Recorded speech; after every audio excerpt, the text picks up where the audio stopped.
Water. Mm-hmm. All right, My favorite. 3, 2, 1. I think you guys There's can no hear, which is the sound. best. There's no sound. It's coming through. Not for us. Nice. We'll just let Tony tell us when to go. Now. It goes on forever. I like how we're That's talking over it too. That's what we do I every do week. that. It's the best. You're supposed to. Like, that's the point, is to talk over it. Yeah. All right, be serious. All right. You are listening All right. to episode 74 of the Paper Player Podcast, and this week we have a full crew. I'm your host, Tony, and I'm here with Just Beans, a.k.a. JB, Josh, and Jeff, who's returning from Vegas. What is going on, my dudes? It's Wednesday. Not much. I don't know. I'm eating pizza. You got beans on that pizza? What do you think I am, a savage? Beans. Yeah, what's the Just worst? beans. I mean, if you, aside from anchovies, I love anchovies, by the way. What is the worst Gross. pizza topping? I have definitely gotten Pineapple. noodles on my pizza. I'm surprised pineapple is okay. I think Pineapple's the worst pizza topping is barbecue sauce. Yeah, it's pretty bad. It's barbecue is not meant for pizza. Like It even has to be done extremely right to like be good. buffalo chicken pizza, gimmick pizzas are Oh, out. so good. Buffalo No, chicken, Buffalo mac and chicken's cheese so pizza, good. unless it's from Ian's. Then Oh, I can- mac and buffalo, cheese. sorry. I thought you said barbecue chicken pizza. I was like, that's so gross, dude. No, exists. buffalo. Oh, what's the name of that? Toppers has the option to put just noodles on there. Ooh. And I did that one time to make everyone angry. It was pretty Macaroni. great. Wow.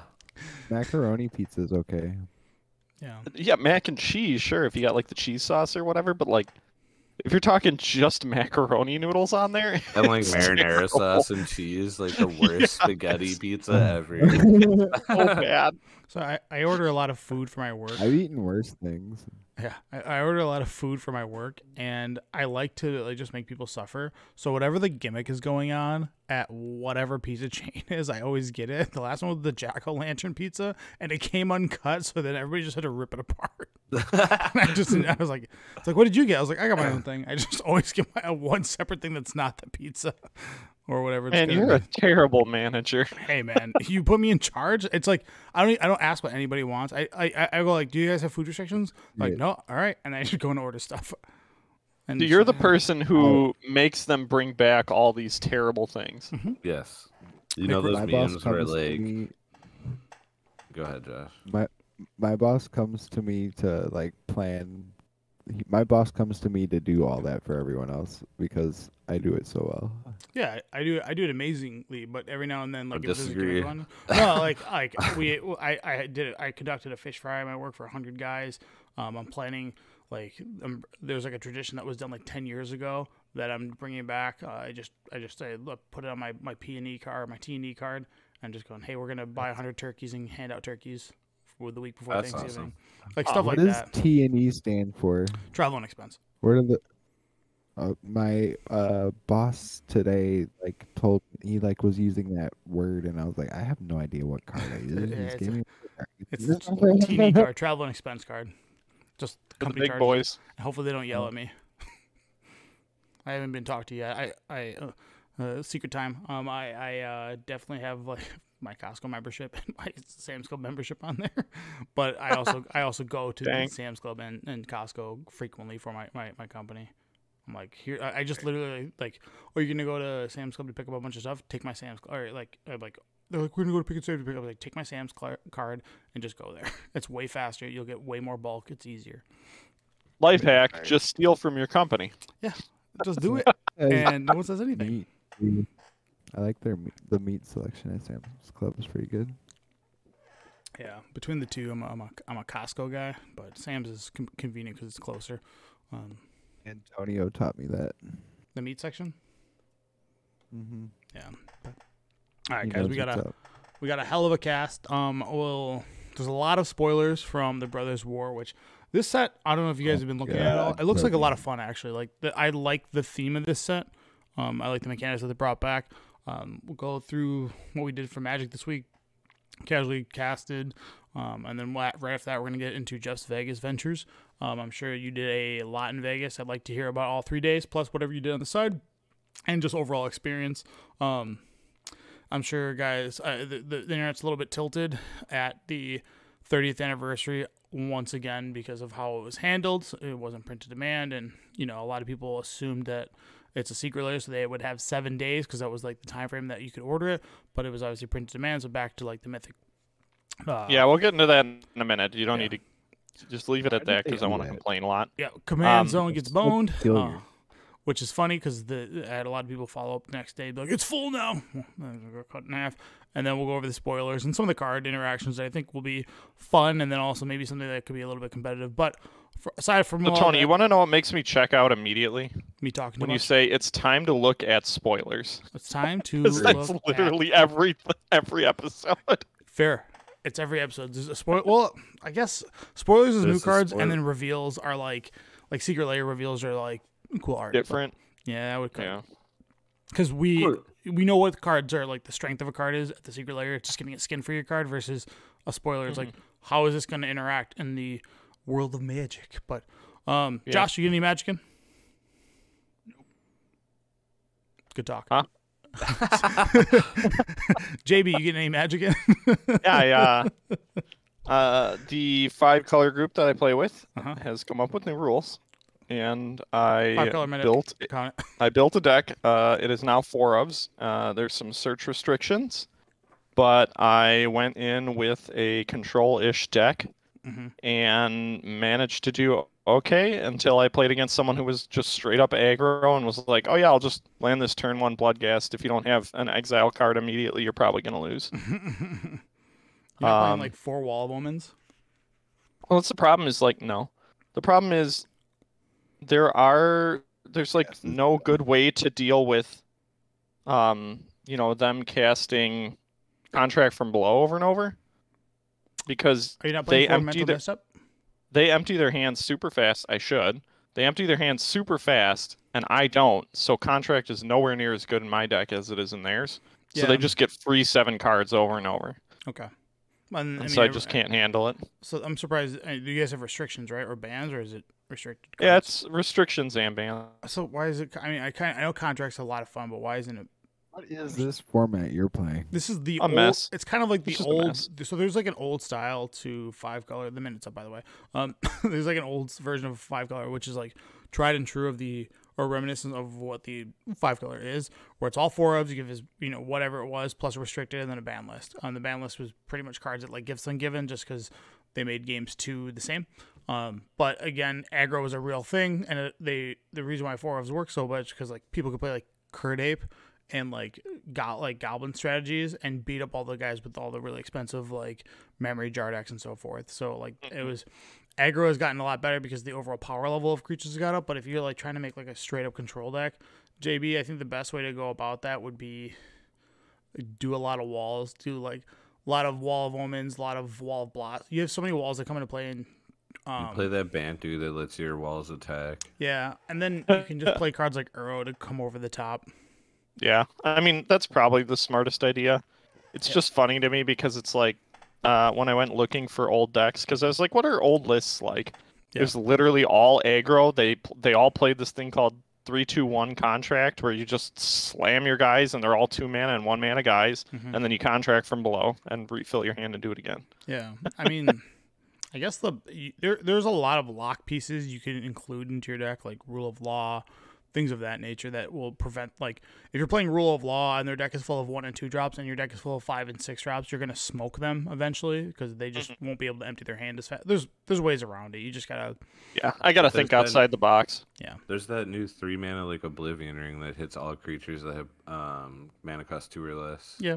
And then, like, play cards like your 4 mana Wraths are like medium, so I would do like all walls and then play like cards like Anger of the Gods, Slag Storm, because your walls will survive through them. Or I actually think stuff like, if you want to go at the higher level, playing like Farewell is amazing because there's so many options on it. Yeah, Farewell's It's always good. it's the same as Austere Command, but the problem is if you're going against aggro, Farewell's 6 mana, it's super hard to get up there, whereas like Anger of the guess. God is your, like, they dump their hand, you go Anger of the God, you just 5 for 1 them, you're like, good deck. Hopefully you drew a contract. Yeah, I mean, otherwise but if you you're lose. playing a shit ton of walls, you should be able to get to 6 mana, no problem, be in control. Yeah, I just got to tool around with it. That's my Yeah. problem. Is I just picked up some new cards, and then I took everything that I own in Legacy and Modern that's good, and basically jammed it in the deck. Oh, Or Ragavan, right? Yeah, I had Ragavan in there. There's 4 in there. yeah. I like how they banned Oko, which is hilarious to me. Yeah, it's not even that strong in that format. Well, that's pretty good, but yeah. It's not that strong. Okay. It's pretty good. It's pretty good. It's pretty good. I don't know. You turn to an Oko. I think the game was just time to scoop up and be done with it. Over. Yeah. Yeah. All right. Josh, I know I asked you, did you get any Magic in? Nope. Yeah. I played. Play. I'm gonna play Gym tomorrow though. Nice. Are you doing EDH or are you doing your league?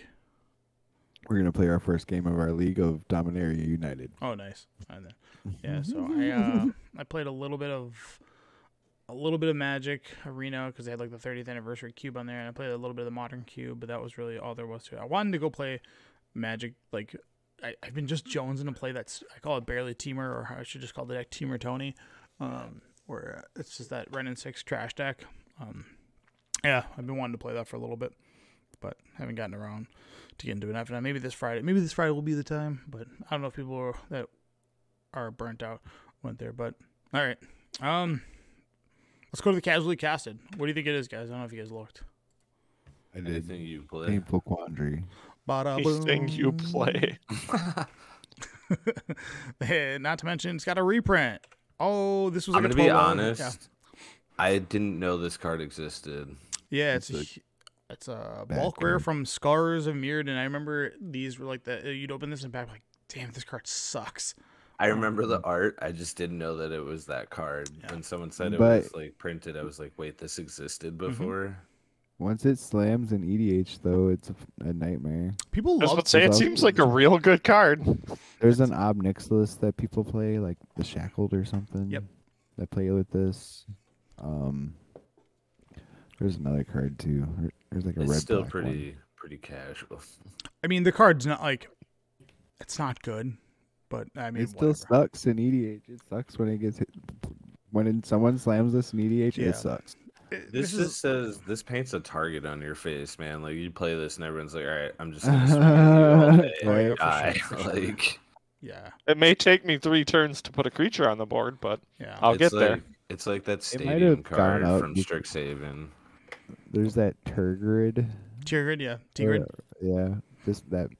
What's the go to the like stocks, MTG stocks or whatever, and look at the price of this history of this card. I'm not gonna do I wonder that. if it just got. I wonder if it went from like. I wonder if it went from like $3 to like 13 overnight. With No, this Tergrid is like got spoiled. this the reason why it's casual is because casuals love this card. But I guess MTG stocks. It's a good casual card because in casual, like we've stated this before, you don't attack as much. Everybody wants to play their spells. So once you land this, it's like, all right, the game is finally going to end because if you want to cast all your stuff, you're going to take life. So here's a question. This card is a taxing card. Yes. People don't hate it, but people would hate if you played like a Tabernacle or something. They'd be like, okay, I'm killing you. Because this doesn't 'cause restrict your mana. No one wants to get flexed on by money when a casual format. That's why. Yeah, I mean, that's the truth. Josh nailed it on the head. People hate. So it was. People hate stuff like Oh my god! So Ristic Study and took a big whatnot. hit actually, but it was actually before the reprint. It was $12 here, and then Kaldheim That's came out with when Tigrid, Turgid came out, right? That's 19, Tigrid. and then it's settled. It's been at $20 since, and then it's kind of come crashing down since. Tigrid is People or don't is- like playing Tigger because it's a feel bad card. It's one of those like generals that people see it and it's got the play it. same. Yeah, people just go like, "Oh, we're gonna kill you." Like we hate this card. We don't want to play it. So I won't play in that pod because you don't get to have my magic cards. You don't get to touch them. you don't. What about Memnarch? Are you okay with Memnarch?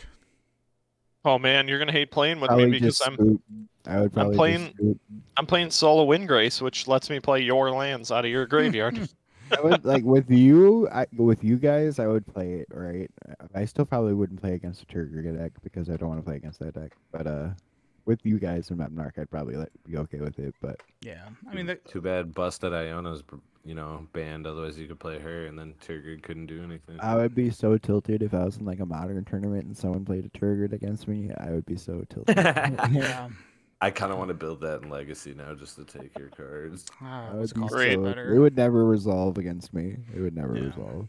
All right, well, that's the casually casted card. This card is, I'll say out of all the games of EDH I've ever played, I've never seen this, and I've always wanted to Same. put it in one of my deck. But then I saw it was $20, and I was like, or whatever the price tag. I was like, this is more than $1. Yeah, you know what? My EDH deck is better than this. This is an Al card. Yeah. That's how I know this card, Jeff. Yeah. Oh, agreed. All right. Bada boom, bada bing. Jeff, you flew out to Vegas, and yeah, today's letters are.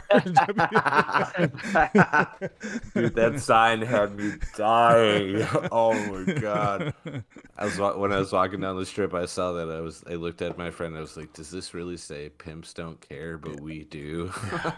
That's so funny, but yeah. Right. Dude, so you flew out to Vegas, you landed. Let's walk through some of it. Give me the day one. How was that? Or I guess what was the pre-day one? How did you? So we meet got up with there Magic players and stuff? Thursday. So we got there Thursday about what was it? It was like 9 in the morning. Yeah. And we couldn't get into our hotel till noon, but we dropped off our bags and then we walked to Fremont, like Old Vegas, Oh, sure. Okay. to kind of check it out. And we got breakfast at like the Golden Nugget at this place. It was amazing. Like it was at first it was like, wow, this is kind of expensive. It's like $25, but then they brought it out and the plate was like as big as the damn table. And I was like, all right, that explains it. We went back to the hotel, napped. Then we actually walked from our hotel to the strip and we walked the entire strip. Yeah. So we probably walked like a good like 10 miles on Thursday or something like that. Yeah. But it was a lot of fun. A lot of people try to get you to take them back to your room. Yeah. They There's a hand out lot of lot lizards. Yep. But Friday we woke up and we decided to head to the convention at noon. You know, like we didn't want to get there right away. And Wizards decided last minute to tell everybody that if you don't have a VIP pass, you can't get in until 1 o'clock. Showed up, like waited in line. We finally got in, I think, at like 1:30. And the convention hall itself was giant. And it's like kind of overwhelming, but like in a good way. They had like a lot of areas set up for different times throughout Magic. They had a lot of cosplayers, like they had Garuk, and there was like a stage behind him that made it look like woods and stuff like that, and tables, and you could play EDH against him, which was really cool. A lot of vendors from like all over the place, which was awesome too.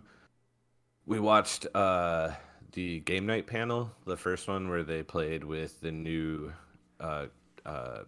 Bro commander decks, Oh yeah. Did you? Brothers War commander decks. So they had them there, and then Yeah, they actually played with them, and then after the match, they reviewed any cards that weren't shown during the match So that were the new. whole 99s got listed. Yeah. revealed? Okay. Cool. I didn't even know that was a thing. Yep. And then we went to our events, and this is when it got really frustrating. Sure.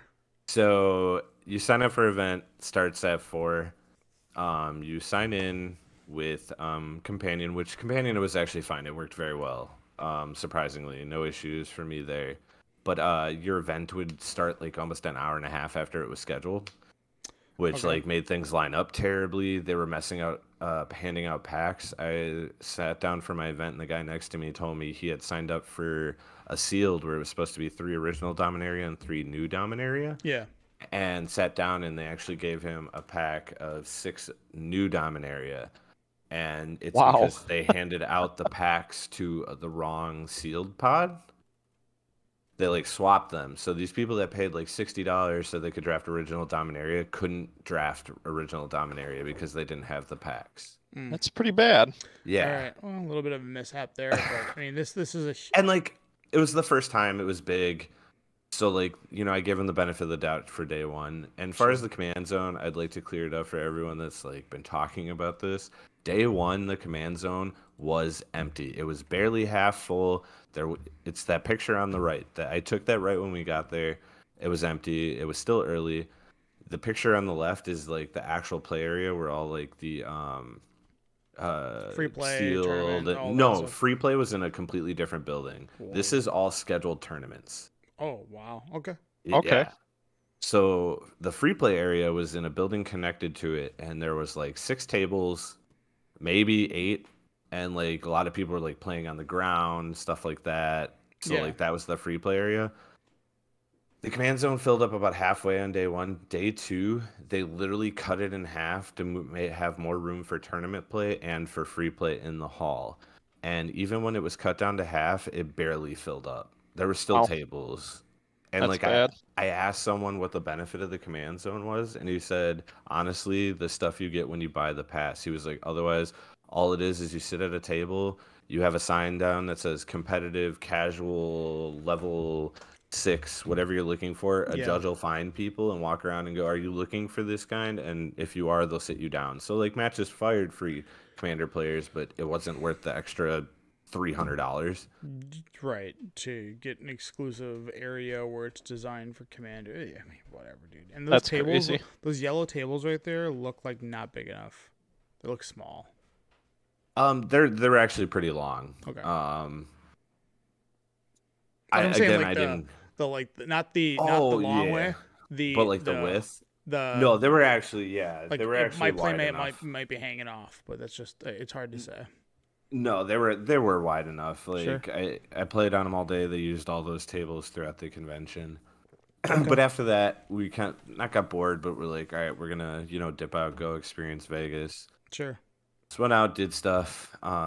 Saturday we headed to the convention because Antonio had an event at 11 and I had one at 4.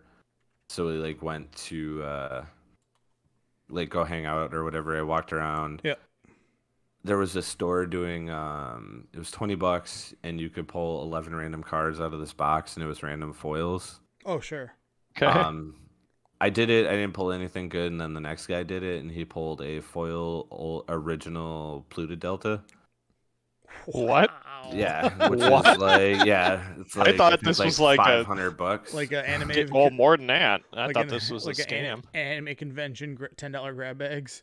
Yeah, so Wow. like he pulled it out of the box, and Dude, that's. I wouldn't say I was happy for him, but I wasn't upset at him. But I was Well, whatever. Like that. you know. What it could have been you. Blah blah blah. But yeah, dude, that's like. At least it's like, hey, there's value in here instead of trash.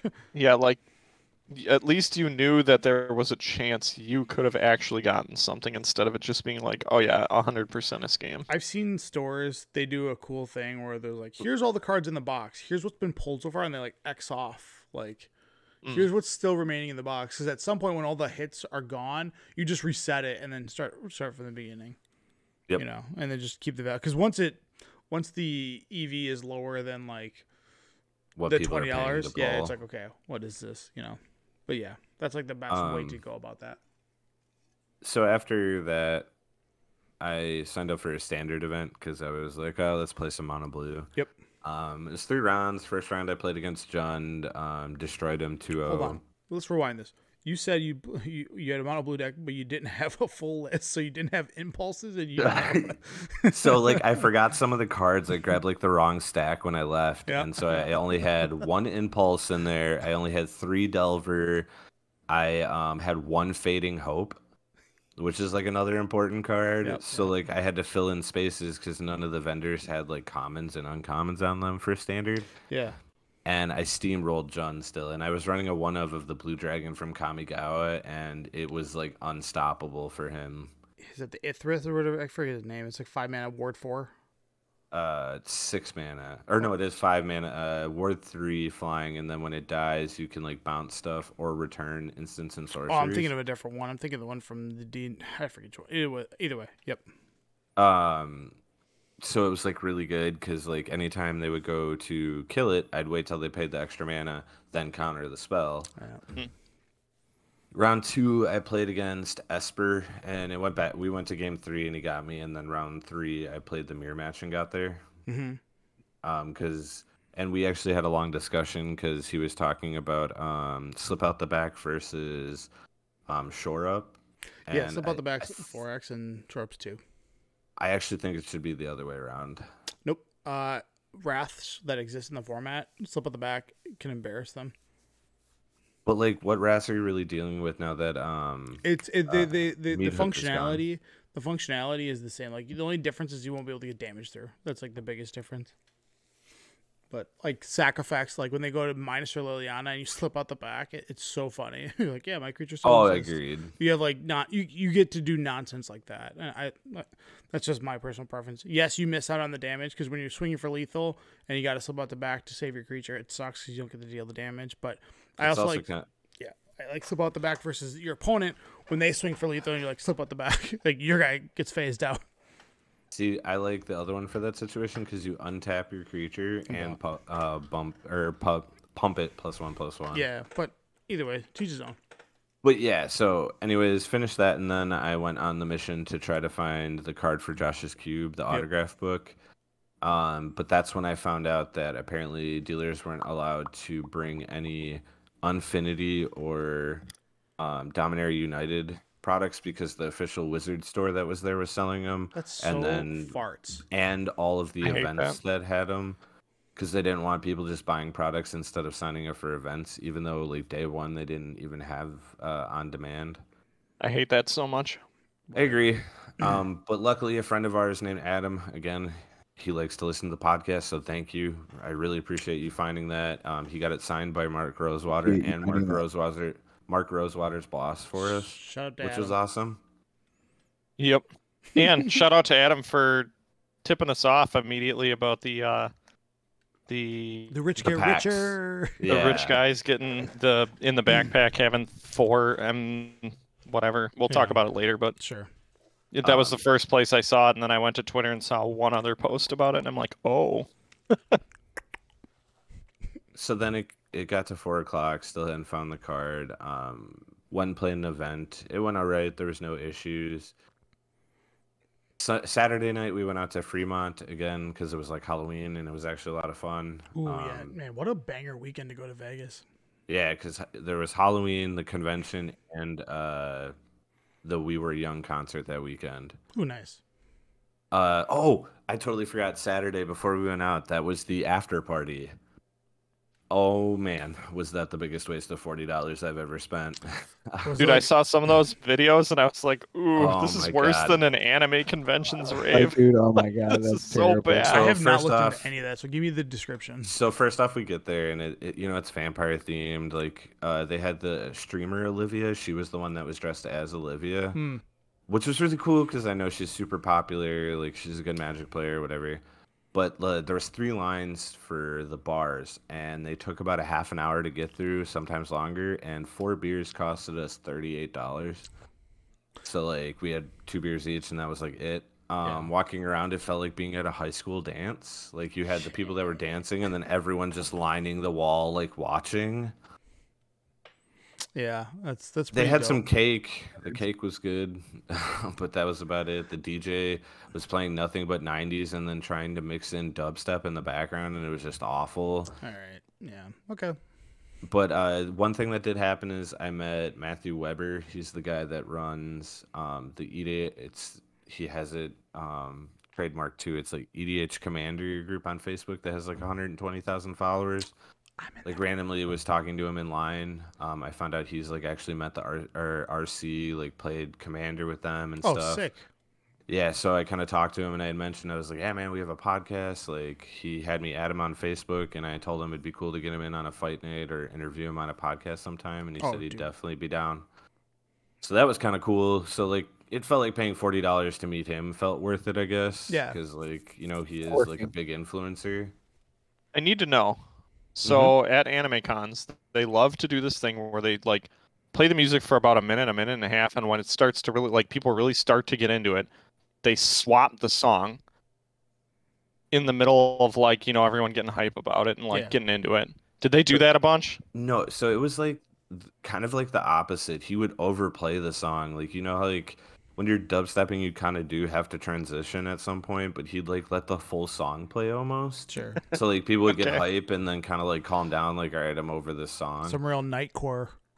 And then he made this really terrible Nightcore. comment. He was like, anyone 30 and above, you would know this band is Journey. Anyone below 30, you know this is Glee.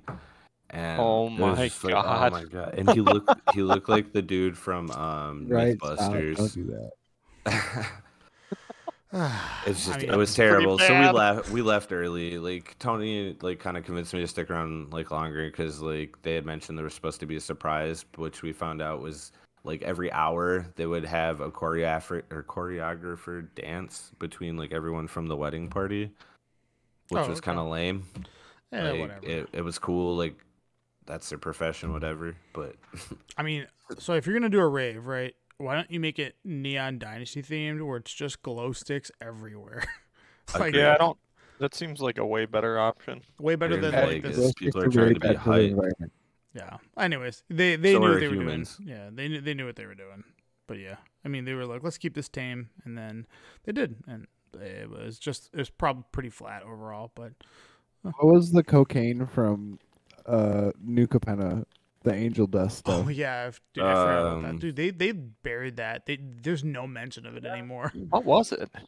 Damn, yeah, I can't remember what it was called now. Yeah, exactly. Halo, that's what it was called. Halo, Yeah, Halo. yeah, That's because there's Halo Fountain. Yeah, yeah. So we left, went to Fremont. That was really awesome. Seeing the screen like all above Fremont, like changing and playing thunderstorms and showing the galaxy was really awesome. Yeah. cool. Did some gambling, like played roulette for the first time, which was a lot of fun. Just staring. Oh, I love. It's like NASCAR. I love when this just goes round and round. Well, like I like table games because the environment of playing with other people. Like, Yeah. because a lot of time it's you versus the house, so like you get in like that hype, aspect of it. Yeah, the collective. Roulette. Mm-hmm. Roulette craps are the well, I should say craps is the game that gives you, for like gambling addicts, it gives you the fastest dopamine hit out of any game in the casino. So that's why I like. And you like can to make your play money roulette. last for like ever. Like I Yeah, went it's to a lot of fun. Let it ride, all that stuff. There's a lot to do in a casino. They know how to get your money and they know how to get you to stay there. So they have all the time. So after that, went back to the hotel at like 3. Woke up. I had an 11 a.m. event. I signed up for the standard Grand Melee sealed. How'd that go? This was like the worst experience I had, not because of the way they set it up, but because of an individual player. And like I normally can deal with a lot of stuff when it comes to Magic, but I have never met someone so arrogant and pushy in my entire life. So we sit down, we build, we're taking turns. Mind you, there's like 120 people in this Grand Melee, so it's going to take a while. And this one guy is getting very, very impatient.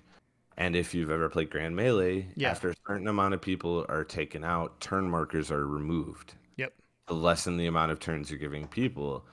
And this guy, and mind you, I got skipped also. I had 3 in a row that like got taken away before they got to me, so I missed out on 4 turns. And this guy starts yelling at judges, like, and I mean actually no. yelling, like, he's like, "What the fuck are you doing? Why are you moving tables? You should be speeding up people's plays." And the guy next to me had ulted Jaya, and his opponent that was attacking him had the White Defiler. So they had a lot of interactions going on. Yeah. And the guy's like, "Man, I feel bad. He's upset." And I was like, "No, man, like you're playing at a right speed. Yeah. Don't listen to him. The judges should be kicking him out." Yeah, forget that guy. So then it gets to my turn, and I hear the guy go, "Hurry up." And like, I'm normally not one to say anything, but I looked at him and was like, "Dude, you need to chill the fuck out because I'm going to take my time the way I paid to play because I'm not slow playing. Calm down." Yeah. And he like gave me a dirty look, and some of the judges were talking about kicking him out, and the head judge for some reason was like, no, he's just upset at how long it's taking. And I was like, yeah, man, but you're affecting everyone else's game. Yeah, ruining the experience of everybody who paid and had had to sit next to this individual and just suffer through him.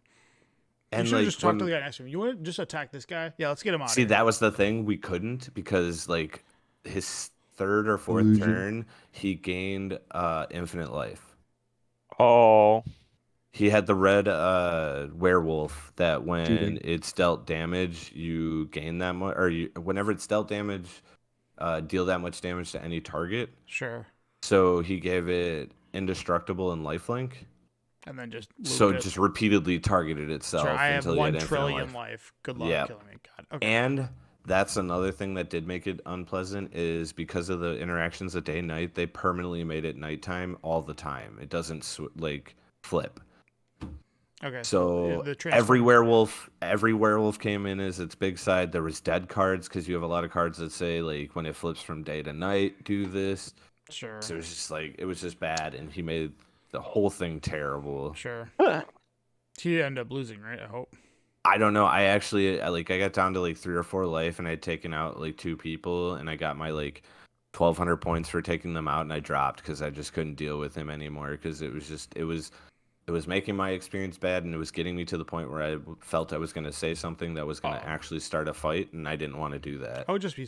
I turn spiteful in that moment. I go, hey, don't kill me. I'm gonna just everything I do from here on out will affect this guy's board. Just let me stick around, and just sit there. And yeah. Oh, you wanna attack that guy? I'll destroy your creature. Just ruin his day. The Grand Melee that I was in had some guy had the enchantment that if he has above 20 life or whatever, 20 life above starting life, he just wins the game. So you just knock people out left and the right of him over and over. Yeah, because and just slowly suck people in. Yeah, it's funny. It's just ridiculous. Dude, Grand Melee's great. I mean, it sucks. I'm sorry you had a garbage person next to you because I'm sure it would have been way more funny. Yeah. Way more fun. But it was just that was the bad experience. Right. The prize wall was crappy as always. Like I played in 4 events and I was only able and like I never came in like last in any of them. I had at least 2 wins out of the 3 and I was able to get what was it? 2 Modern Horizon set packs and 1 double Masters pack for my entire weekend that I spent like $200 on events. Ooh. Yeah, that was pretty bad. You got what? $60 worth of packs? Yeah. I mean, I opened Cavern of Souls, which I immediately got rid of because I don't need it. Yeah. And it literally paid for like that night of us going out to the casino, which ended up like winning like $200 or $300. Sure. Nice. Yeah. So overall, of the convention of Vegas, what is the best thing that you experienced when you were there? Oh, Sunday actually. Well, if it's the convention specifically, Sunday I went and I got the autograph book from Adam, and I needed to find the Goldfish crew to get their signatures. And what was really cool, because there wasn't a lot of places to play, people took tables that were outside and set them up for EDH, and there was actually like a couple hundred people outside playing EDH, which was kind of cool to see because I haven't done that since I was a kid, playing on the playground. And Sunday night, I noticed Krim first because his blue hair. And I found all the MTG Goldfish crew and like got to talk to them, which was really cool. We actually surprised Saf because his favorite card is Panharmonicon, and Antonio told him if he signed it, he had to sign it twice. And Saf was like, out of all of the ones I've signed, no one's ever asked me that. That's such a nice move, Lesser Tony. And then out of my collector Dominaria United pack that came with my ticket or whatever. Yeah. I opened up a Legends card. It was a bird. It was like a 2/2 Falcon with vigilance and flying. Oh, sure. And I had Richard, the guy that owns MTG Goldfish, sign it, and he even was like, he even said he was like, this bird actually has good stats. And I had him sign my Dowsing Dagger, which he signed both sides, which was cool. Yeah. And then I met Tomer, and I wanted to tell you this too, Josh. I had Phil sign it from MTG Goldfish, and he said that because he signed it and put his hashtag for Brewer's Kitchen, it counts as 2 signatures. Nice. Nice. So that was probably the best part. Was meeting like just a lot of like famous like Magic players and stuff like that. Like the people were really nice, except for the one guy, but. Yeah, I didn't have any issues with people. People were very friendly, which was cool. I saw a lot of people like returning stuff. Like decks would get left on tables all the time, and they were taking it up to the front, which was really cool to see. Yeah, that's a good gesture of like the community, because one of the worst things at like Grand Prix was like you'd see the guy frantically running to the table and be like, someone just stole my all foil cube. Like, oh, dude, I feel so bad for you, but like. You can't bring that stuff here. Whereas this seems like, people are looking to have a good time. Let's not have other people get their weekend ruined. But yeah. Yeah. So, speaking of, real quick, Saturday, I forgot my badge at the hotel. Yeah. And I was like, damn it. So, like, I went to the help desk, and the lady was like, all right, I gotta grab my boss, and she comes over, and I could tell she had had a terrible weekend already, like, because people had to have been complaining to her, Yeah. because she walked up and started this spiel about it's not their responsibility that I lost my badge, blah blah blah, and I was like, no, I get it, I understand, I'm not asking you to like replace my badge, I'm just saying, is there a way for me to show my ID, for you to like look up that I'm supposed to be here? And she's like, tell you what, I'll just give you a day pass. And she gave me a day pass for that day. Oh, So I sweet of her. didn't have to go back to the hotel. Yeah. And at first I was like, why is this such a big deal? And I was like, oh, because I could totally go back to the hotel, get my badge, and then I could sell someone this day pass. Uh-huh. Yeah, exactly. So, yeah. Which I didn't do. But No scumbagging for you, huh? What out of all the things, what's the worst thing that was there? Like of the overall just the experience? organization of everything. Like, Alright. you had... First, like, I understand they announced it late, but, like, you chose to announce it when you did, like, and it took you how long to get ready, and yet you still messed up so many things. Like, Yeah, it's like we found out at the free play area, they were randomly giving out Magic 30 packs, which I didn't know, and, like, I had been up there a couple times. that's wild. I mean, whatever. It's Like, cost- congratulations yeah. to those people and whatever, but, like, man, like, I paid $160 to come here, and, like, I didn't get, I think, the worth out of it. Yeah, and then is there anything you would change? Man, like, so much. Well, okay, I guess. Well, the one big thing I would change was just basically the pre-signing up for events felt terrible.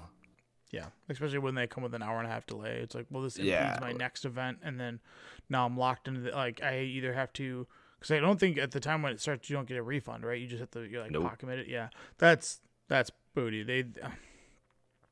I don't see why they changed to this, because when they used to do like Fire on Demand, there was never issues. Well, I mean, occasionally small issues, but like I was at GPs firing events constantly when I wasn't playing in the main event, and I never had issues. Even Gen Con runs it better because it's like even when Gen Con like 2012 or in 2012 they were like, here's a buzzer. Yeah, It's like it was like Buffalo Wild Wings, Yeah. man. Oh, you're draft firing. You have 30 seconds or like a minute, or 2 minutes to get to your thing, and then we'll go over here.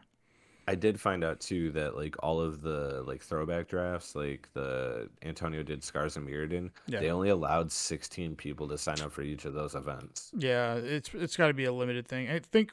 I mean, they were trying to make this grand thing. It sounds like, and it sounds like they were trying to do too much. Whereas I think the beauty of a GP is we're running one major event. We have vendors, and then aside from that, we're running on-demand events, and that's like the simplicity of it. Whereas like well, we got we got a Grand Prix going this day, a big event going this day, this day, this day. All these events, all these spectacular things, grand melees. It's just like, dude, bring it down a notch. A week long if you're going to do that. Yeah. Oh, Friday night too, the last event of the night started so late that literally the last round of the event they had to give everyone a bye because they didn't have enough time to allow it to play out. That's pretty bad. So overall, the convention experience, what would you rate it? I'd give it a 3. Out of Just- 10? Yeah. 3 out of 5, just because like it's the first one out of all of the ones they're doing, so I'm hoping that this is a learning experience. Yeah. Wizards tends to not learn from anything they do, so I don't know if that's actually going to happen, but we're hoping, like, because the next one's supposed to be in Philly, right? Or Atlanta or something like that. It's I forget what they call them now, but they're not. Are they Mythic Championship? They don't have a name for No, them. the Magic 30 for February, because like this was the start. They're doing a bunch. They're doing one every couple months. Okay, well maybe Philly will do it better, and hopefully it looks nicer, or like they just clean it up for overall, and then Chicago, please. Dude, you I'll go to messed up. Chicago. Oh, You should have been playing. You should have been playing Casual Commander in I the know. what's it called area because they were giving away I know. Magic 30 packs or whatever. People randomly. all right. So Can we get into that? yeah, let's talk That- about the rich get richer, right? Like if you spent what was the badge for the Black Lotus? 700. Yep.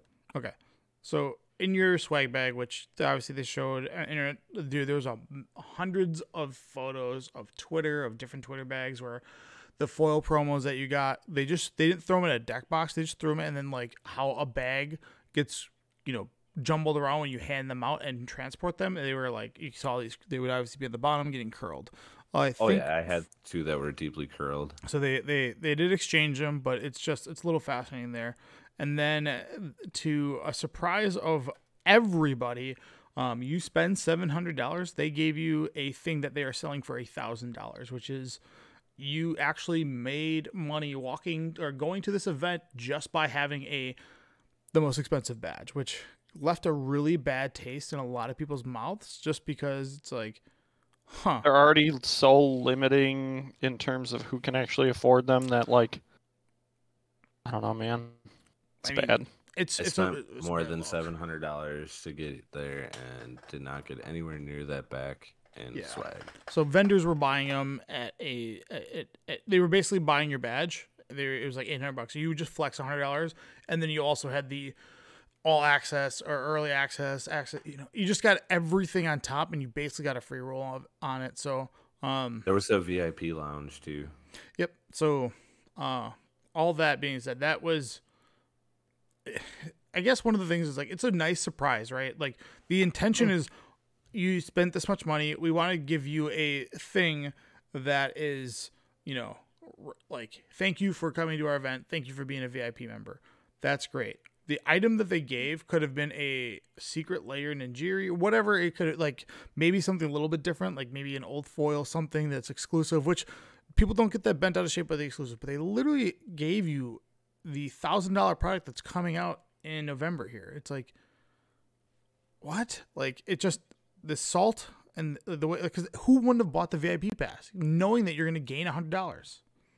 I would have bought it. Everybody does. Nobody misses out on it. So, Well, I mean, I think this is just a way for them to lessen the blow of what that pack is, because it's getting it into the hands of more people who probably normally wouldn't buy it. Like, obviously, there are some people in the Black Lotus tier who are going to buy that. Yep. But I think a lot of people are very much against the product. So getting it 2 players for free in hand at the convention makes it feel less worse. Yeah. So I think it just made more people upset. Yeah. So it made people who couldn't actually go upset. Yeah. So it feels rough in the sense like you went there and you got the experience that you were going to get based on the badge you bought, but then like you found out that the top tier badge that maybe you couldn't afford, but if you would have known that this was going to come in it, you would have scrounged up some money knowing that you could have literally just free rolled the event. So that's a thing too. And then with these boosters, them handing them out randomly, don't care. Like I think that's just gravy. It's like, hey, right time, right place. You got lucky. Here you go. You get an anniversary pack. But it's similar to like the Secret Lair 30th anniversary that I have on our screen right now. Whereas people wanted to buy like this product, right? And if you weren't in the window, like with every other like limited drop of an hour and a half, and they treated this like a Secret Lair, and a lot of people said, "Oh, Secret Lair, I'll have time to buy this." The sale, it was a limited quantity, and it's completely gone. I didn't even know it was on sale yet, and I wanted to get this. Yeah, well, it was out. It was sold out in an hour and a half in the U.S., and then you could get the European one for a little bit later. But obviously, with all these types of products, you buy them, and then you literally just put them on and sell them on eBay just immediately. So that's cool. My question on that is, who do you think people would have gotten madder if they would have announced that it was going to be limited, like they did for the drops for Domineer, like when they did the Planeswalker specialty drops or whatever? Do you think they'd be less mad or more mad that it was limited, like being told it was limited? More mad, because why are you limiting something that's for your anniversary? Yeah. So that's why they didn't say it. Yeah. That's it, right there. Right. So I think the biggest thing with these types of products, the only way that's going to feel fair to people is some sort of lottery system where you send in your email and then you get a email saying you can purchase this. Doesn't even like work. They do it. They did that with PlayStation and it doesn't work yet, and they do it with Yeezys and it doesn't work. Okay, that it sucks. does work for Yeezy. People buy them shoes all the time. Well, what I'm saying is a lot of bots do too, though. Well, that's what's unfortunate about that. Like, there's obviously there's a way to always game the system, but it doesn't prevent a guy from buying 10 of these because he was on the website at minute 1, and the majority of the people that wanted to celebrate this probably are at work and get missed out. Now I know it's a limit. This happens with all products that it's not just Magic exclusive that this happens to, but it's certainly a feel bad because we've already had like the 30th anniversary here of like, well, you can't afford $1,000 proxies. Cool. All right, I'm off it. All right, maybe I'll get this 30th anniversary, which is really, they have sweet cards throughout the entire thing. Like there's not a card I don't like in there. So that would have been cool to like purchase, but no, I can't purchase it. Well, no, I can buy it. I just have to buy it for double or triple the rate, which is like, man, this just 30th anniversary is just giving a bad taste in people's mouth. And More and more. yeah, it's like, what's the final blow going to be? Like, So what you're telling me is it's the gift that keeps on giving. yeah, we for haven't us. got the gift. 2022. The final nail in the coffin will be when the 30th anniversary packs go on sale, and no one's able to buy them because like Oh, they'll be able to buy them. 100 people buy them all No, out because they buy a shit ton of them. Wait till they do the surprise of, whoops, one of these Lotuses has a magic back. That would be the final nail, and people would go, That'd that's be so it. good. It would just be like, that's it. This is bullcrap, but yeah. Anyways, yeah, let's try to get away from some of the negativity here, but I know this so far the 30th anniversary is not being well received, even though Wizards pockets are still just, filling up with Lined, cash. baby. They just can't, they never run out, but all right, let's Oh yeah. Brothers War spoilers. This will, I don't know if you guys have been paying attention. There's a lot of those schematics of those artifacts. The last like 20 they revealed kind of stink. I was like, these all suck. So The Aether Flex was really cool. yeah, They didn't do Cloudstone Curio. What a big miss. yeah. It's a card that needs a reprint, like really bad. So the of the cards that they're shown, there's some good ones in there, and then there's some serious stinkers. And I know they gotta be like the when they did the archives, they did like Duress. I know there's gotta be bad cards in there, but dude, there are some cheap artifacts out there that you could just do any spell bomb, like Nile spell bomb, and people will be happy, like things of that nature. Right. They don't have to be just like Burnished Heart. Oh, like come on, that card No, sucks. that's a card that's been reprinted so many times. It's uninteresting. It's like whatever. Anyways, It's also like EDH cuttable now. It's like cuttable in EDH now too. yeah, they've just Better options. yeah, it's not a card that's really played even in EDH. So anyways, there's a wealth of cards I could have went through. Aside from that, they do have some awesome cards as well too, and they've definitely revealed some that are like, this is gonna be like one of the chase cards, like Mox Amber, who doesn't want to get 1 of 500 or whatever that may be. Like that one's so sick. But so here's some Brothers War spoilers. I think these are the only two. They're kind of the inverse of each other. There's Clay Champion and Blade Coil Serpent. One of these I'm excited for. The other one I don't care for. But Blade Coil Serpent, Mythic, 6 mana, X, which is a different version of them using the X spell. It's a 5/4, then it has an ability blue. For each blue you spend, you draw a card. For each black you spend, each opponent discards a card. For each red you spend, it gets +1/+0 and gains trample and haste on end of turn. Obviously a great mana dump to put into this to make the table discard. You draw all the cards and then kill somebody for like one shot somebody. So love this card. Yeah, I like this card. I like the design of both of them. Yep. I do agree one's better than the other. Oh yeah, Clay Champion's like meh. It's whatever. Either way, these were designed. I mean, even from a limited standpoint, just being able to like I don't know how this is worded, but I think you can play these. It is pretty dumb. Is it? Yeah. Yeah, I guess. Yeah, it's not bad. A 4 mana. If you just spent it's with each. Okay. Yeah, 4 mana. Like all green. Yeah, 4 green for an 8/8. That seems pretty fair. All right. Getting close. We're getting close to the 3 mana 10/10. This one's probably Is that more. what our number is? Yeah, this one's more constructed. The other one's more EDH for sure. I guess you could say both are, but either way, infinite mana dumps. Love this design. Like a good Grixis control finisher. Yeah, I feel like the original design of this was just 6 and 4, and they're like, you know what? Let's just put the X on it and let people go wild. Yeah. I mean, why not? Yeah. All right. Hey, the real version. So we talked a little bit. I think we talked about prototype already in a previous cast, but this one, there's a lot of cards in this set that have prototype. Which, if you cast it for its prototype, it comes in as like the bottom of the card still exists, just the power, toughness, color, and all the things kind of change with it. So I love that design. It's a different way to make things cheaper and then expensive at the same time. Does this work with Cascade? Hold up. Question. Mm-hmm. How many people are going to angle shoot this in major tournaments, do you claiming mean? later on in the game that they didn't pay the prototype that they casted it for its actual... I mean, that's cheating, but yes, there will be people that do that, and that's unfortunate. But again, it's more or less like put a prototype marker on it. That's all I could really say. Maybe there's You Cascade and you hit the top right cost, not the bottom. You would never, the card only refers to the proto. It's like adventure.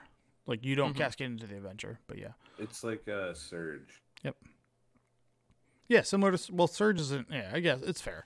Surge requires a thing, but either way, it's as far as you get to cast it for cheaper, and that can never be counted for Cascade. Yeah, but it also gains colors. It gains like it refers to its size. So I think like you cut off this portion of the card somehow. Size?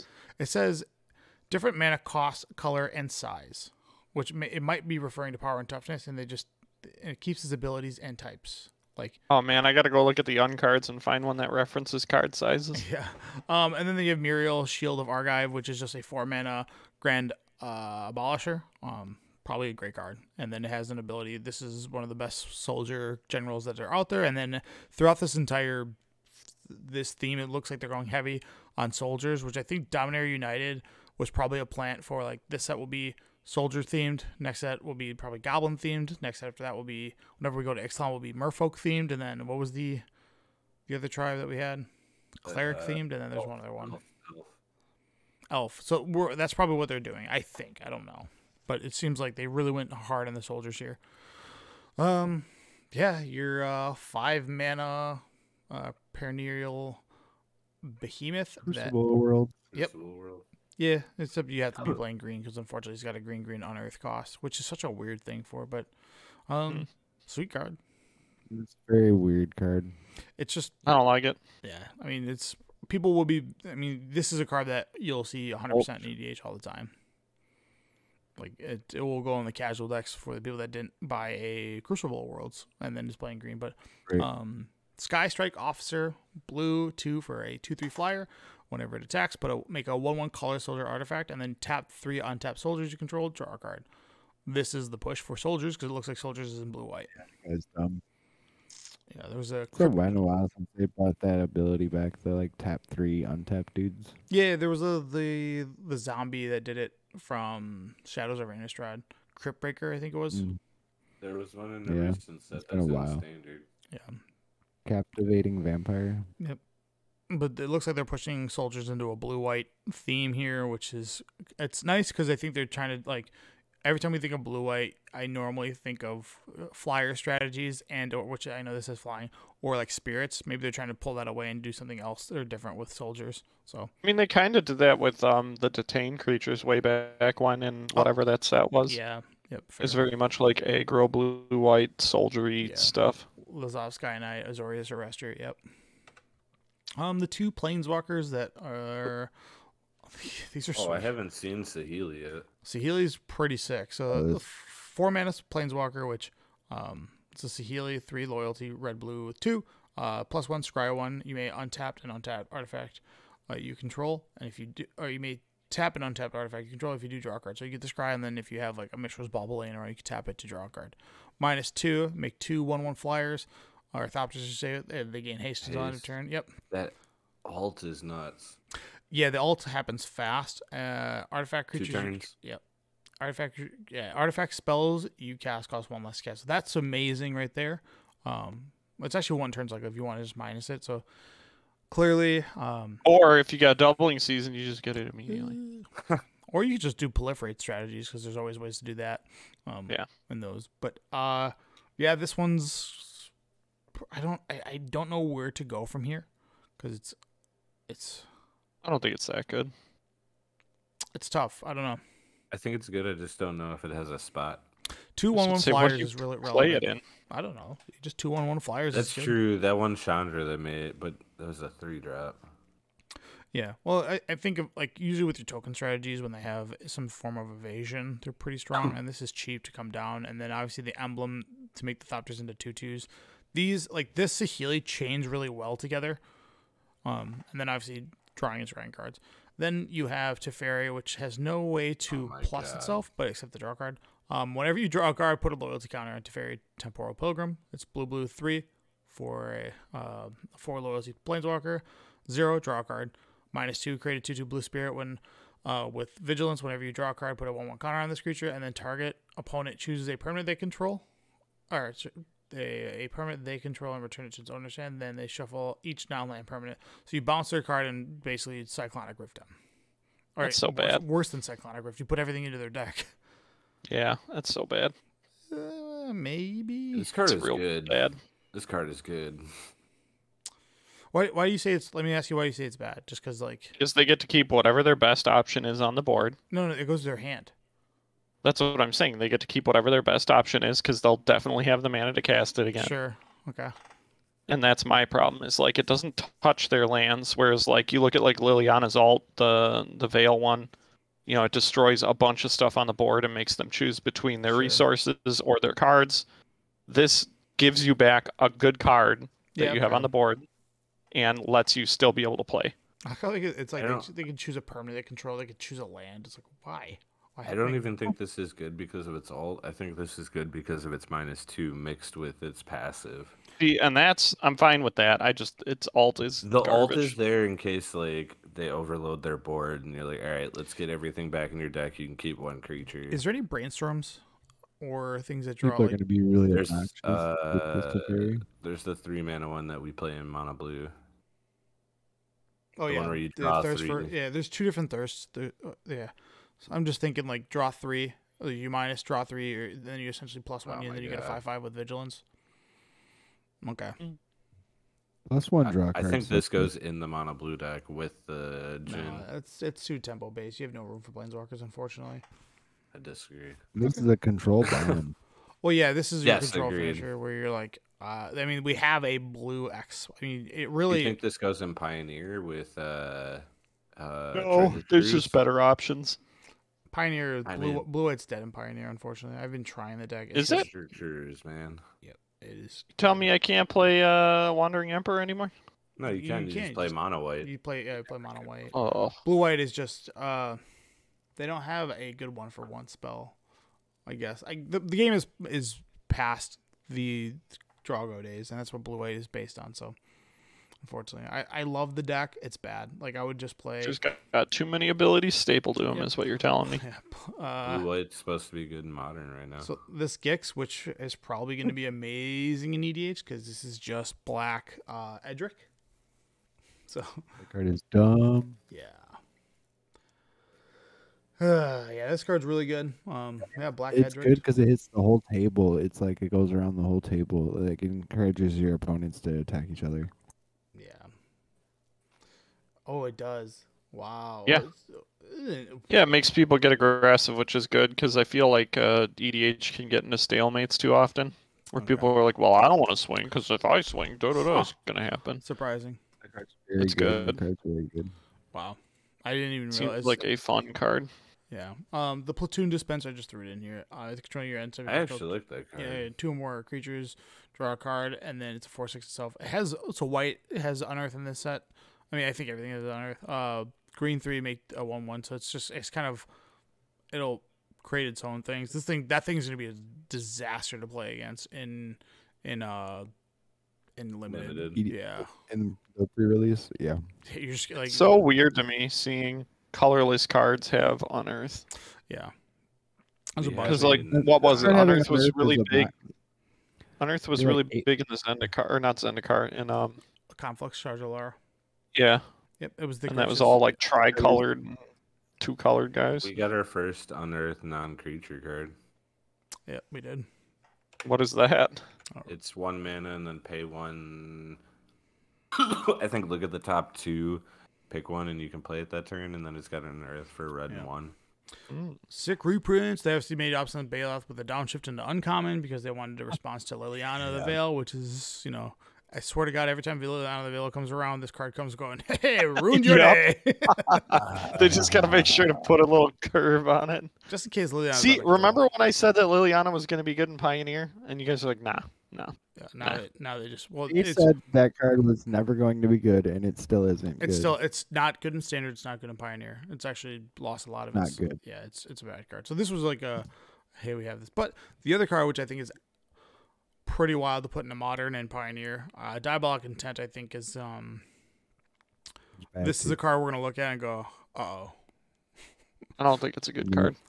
I think it's bad. Yep. I think it goes as a 4x immediately into the Yaw combo deck because they have all Sure. the Undying. Yep. That's big. That's a huge upgrade to always be able to go get Yogg.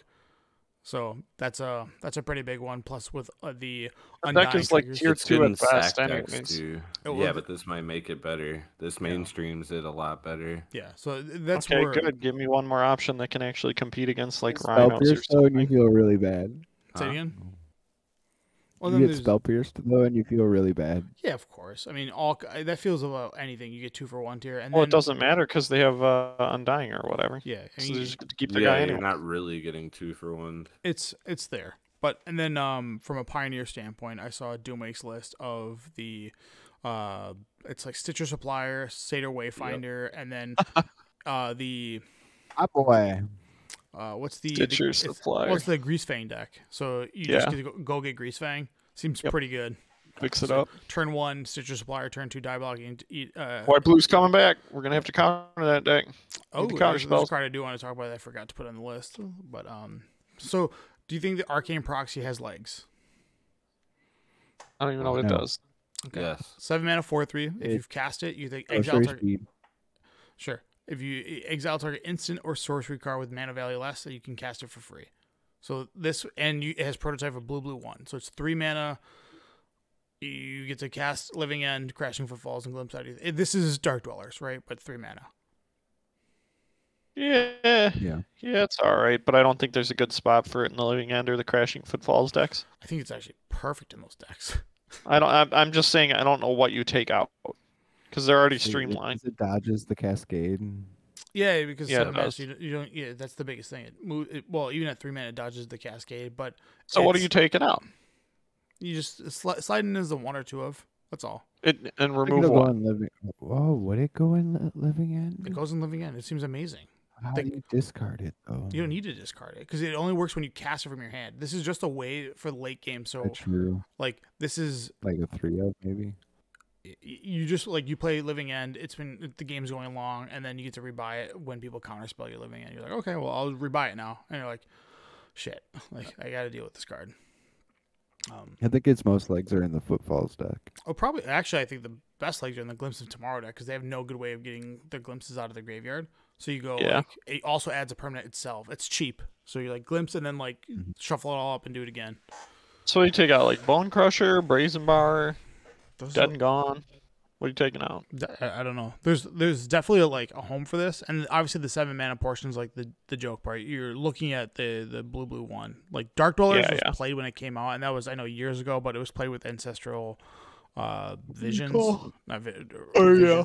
Yeah, that one. There's also other Cascade spells, but these are the 3 primary ones that get played at Modern, and this has like a perfect home in those as well too. Yeah, the only downside is you can't pitch it to Force of Negation, which kind of sucks. But yeah. Sucks.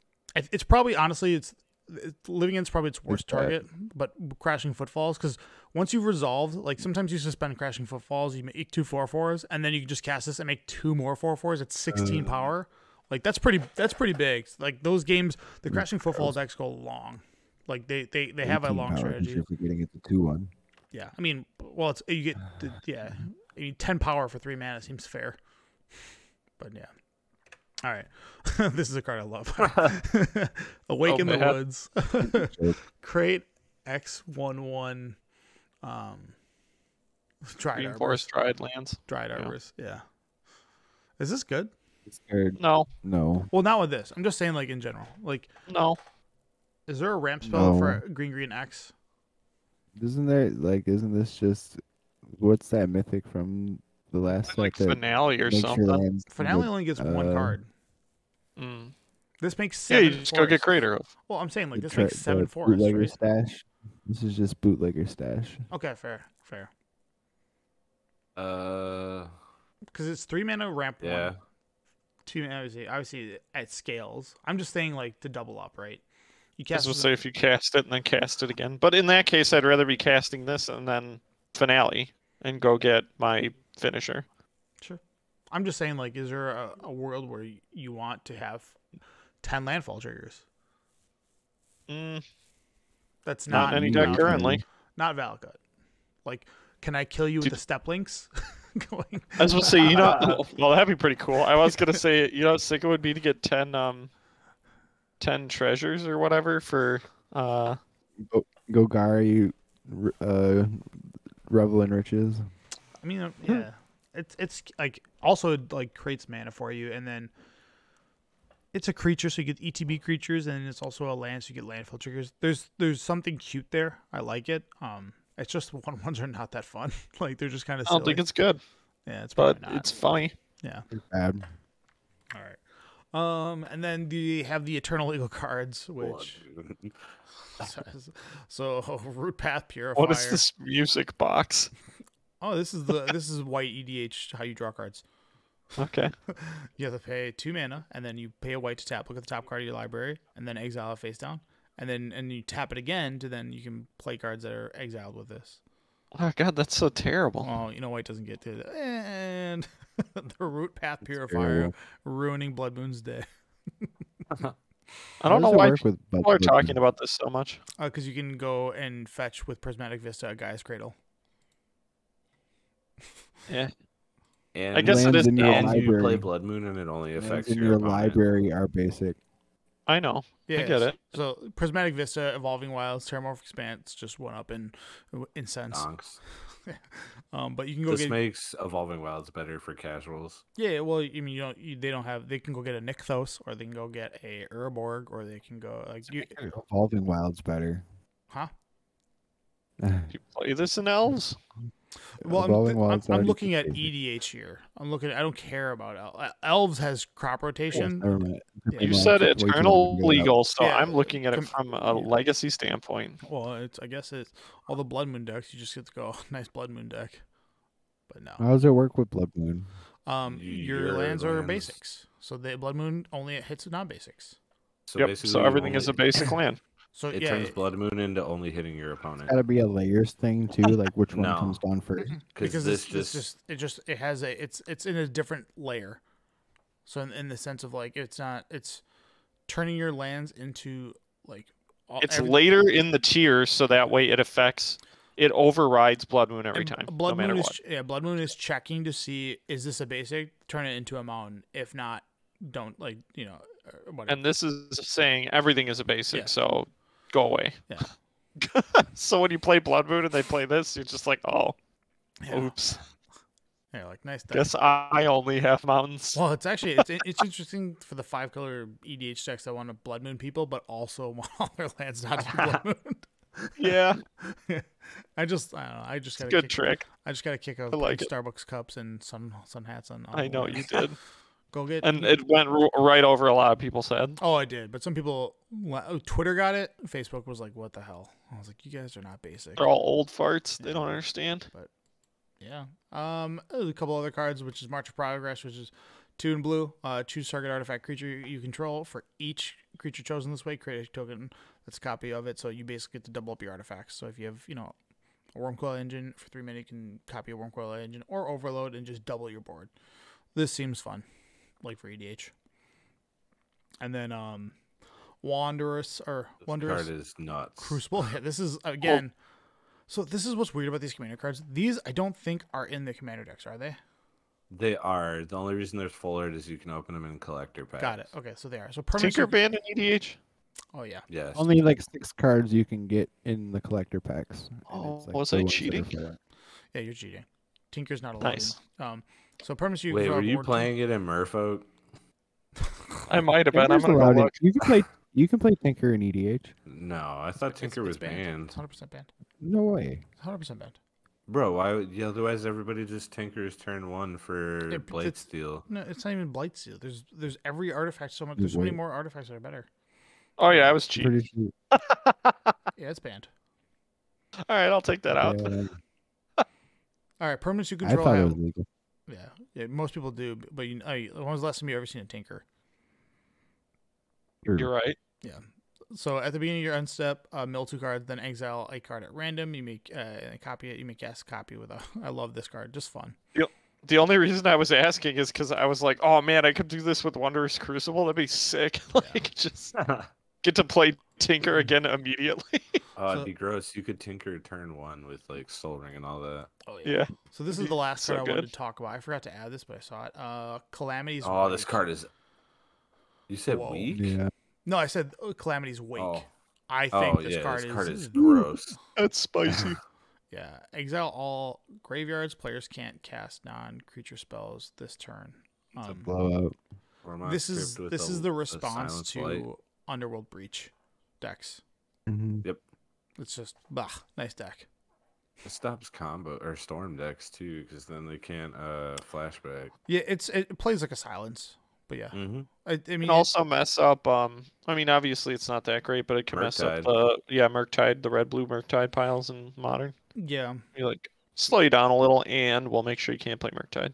yeah. The biggest thing with like these style like cards like Calamity Wakes or whatever, it's like you have to be forward thinking because like if they have priority, you don't get the Murktide, and then like it's like oh crap, and then you don't want to respond to this and then make their Murktide giant, you know. That'd be Whoops. so good. You have a 13/13 now. Whoopsie. But yeah, yeah, it's it's one of the Good. cards you could just sneak in, just hold it. It'll catch people for sure. This kind of hoses the standard blue deck. Yeah, It makes your Jins bad, and it makes your Tellurian Horrors bad. Oh yeah. Yeah, Would you play this? I know we've had this argument before about Rest in Peace in Mhm. blue white on Modern. Would you play this in a Snapcaster Modern deck? No, because it exiles itself. You know what I mean? Well, I meant more so from the fact of like it's only once rather than forever. Well, exiles all. Ruining your own graveyard? Sure. Nah. Snapcasters, they need to print that. They need to put that in the Brothers War or the next set and put that into Pioneer because it doesn't really have a home anymore. But yeah, that card was like everybody raised an eyebrow, like, hello, like we have our graveyard hate that's not artifact based, I guess. So. Also, Hey, there's like I said, there's an enchantment one though. well, You play Rest in Peace. this is It one. feels I mean, real good. out of all the cards, this is the CDH card of the set. Like Agreed. people always love silence effects and all that, so probably not good enough for Modern because it doesn't stop elemental, so it doesn't stop your solitudes because non-creature spells are the best spells now. Or sorry, creature spells are the best non-creature spells. They'll never stop. They'll just keep printing better ones all the time. Maybe next week we'll talk about Modern how it sucks in the sense Maybe of, one day they'll make spells good again, yeah, maybe. and I'll be happy. But yeah, so You remember when we all looked at the sweaters for the elementals and we were like, "Oh, this is gonna be great for Modern." It's the worst. Well, it's because it was really good at the start because people didn't really figure out how to make the best piles, yep. and then Or people were like, use "Wow, them, Rent's yeah. really good," and like makes it so I can play anything. Yeah. I don't know how else to put it. It's Modern is what it is, and unfortunately, I don't think we are getting away from that anytime soon. We'll talk next week. Yeah, I just want to crap. I just want to crap on Prismatic Ending. That's really all I want to do. Aside from that, all right, guys. That's gonna be it for a cast. Do we have any callers? Nobody waiting. No, is it? Oh, by the way, JB, I picked up one of the secret layers while Which I was at the Magic 30. They were selling the little geary ones. Oh, you got that? Yeah, Cool. Cool. Why? because I figure at some point, like, Vandal Blast. well, no, I didn't even open it. I figured give it away once we get to a certain amount of followers. Oh hell yeah! Maybe we'll do it when we hit 2,500 because that's the next. There's a Yeah. couple of cards that look cool in there. Oh, while And we were it's something casting, you I can went. only get there. Yes, just beans.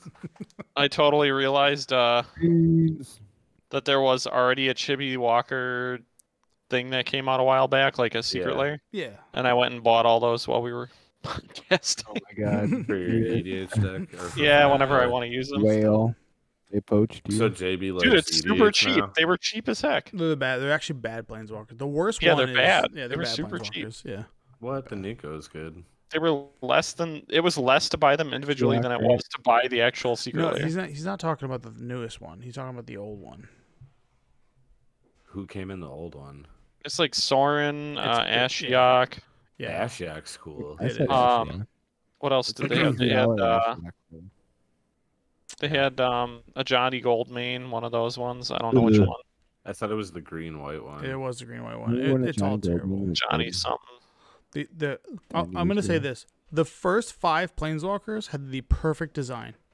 They were Agreed. literally They it was the first thing they printed, and they all 5 of them. Maybe Chandra was a play. little weak, but they had the perfect. Well, Liliana and Chandra were the weak ones, but they legit had. No way, Liliana is so good. Well, this is before the world of EDH. Eh. This is the world They before saw, just EDH. the all of them marketing. saw play in the beginning because no one knew what a planeswalker was. Well, yeah, and then it was, I'm sure people did what they did to JB last week at FNM, where they got up and stomped out. You're playing Planeswalkers? This isn't the real game. I'm out of here. But like, Jace Bellerin, It was Tamiyo, Moonsage, and Angrath were the other two, yeah, by the way. Jace drew cards and drew more cards and milled. Ajani gained life, Jace. pumped your team, and then had made a Sarah Avatar, or Sarah Avenger, or whatever that card's called. Chandra dumb. Chandra's the one that needs like a power scale because it deals 1 to the face, X to a creature, and then that obviously card was so good. it was the most busted and limited. You'll take 10 and then your whole team takes 10. They used to be the finisher in mono red goblins. Yep. Or not goblins, but mono red mid range where you ran like Siege Gang and Chandra. Yep. And Remember then- when Jace Bellerin became a staple again because you had to use it to stop them from playing their chase? Yeah, Yep. Stop there, Jason Mind Sculptor. Yep. You blame Yeah, for it Jason, was so baby. good. I remember going Back when to Magic was toxic. yeah, there's a store called Milwaukee Magic in here, and this Oh, is like yeah. me getting into standard. I remember sitting down and going turn 1 Birds of Paradise, going turn 2 Jace Bellerin, and the guy who was playing Callblade or Jace, I think it was before Callblade. It was Wall of Omens. He looks up at me, he's like, "Wow, I can't beat that." He's like, he's like, good. all I have is Jace in my hand. And I was like, yeah, play your 4-mana Jace to kill mine, and then I'll just play another 3 because I didn't have Jace, the Mind Sculptors, and I played it in a blue-green. I loved Vengevine so much. It sucked. The deck was terrible, but I loved it. Also, a Fauna Shaman reprint. So good. Yeah. Oh man. Liliana was the one that didn't see play because it +1 discarded to card, -2 Vampire Tutor, put it on top of your deck, and then -8. That's right, man. Yeah, brought everything back. And then Garrick was the best one when it first came out because going untap your lands. $50. It was a 2-mana planeswalker. Yeah, it was you untap 2 lands and then made 3/3 beasts and then got to trample overrun. So Overrun. yeah, best those 5. They to this day they still haven't made better designed ones since.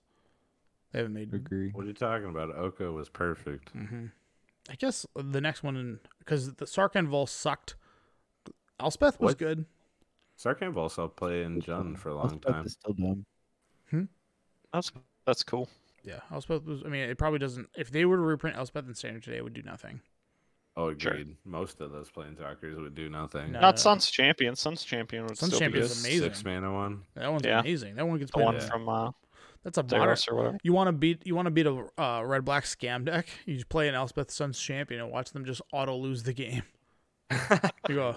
Here, I'll make 3/1/1s. Nice, whatever the nice 6/6, and then I'll minus to destroy it. Yeah. Yeah. And beat your face in with 1/1. All right, that's a cast. Josh, give me the hot take. I swear to God, don't mess. Beat this up. are gonna good. win the division. What? Packers are gonna win the division. You heard it here first, It's boys. Wednesday, my dudes. It's Wednesday. We got this. We're winning. Next, however many Never games. give up. Remember, Never eat your surrender. beans. Eat your beans. Yeah. Green Eat your beans beans. or baked beans? Baked Just beans. What about You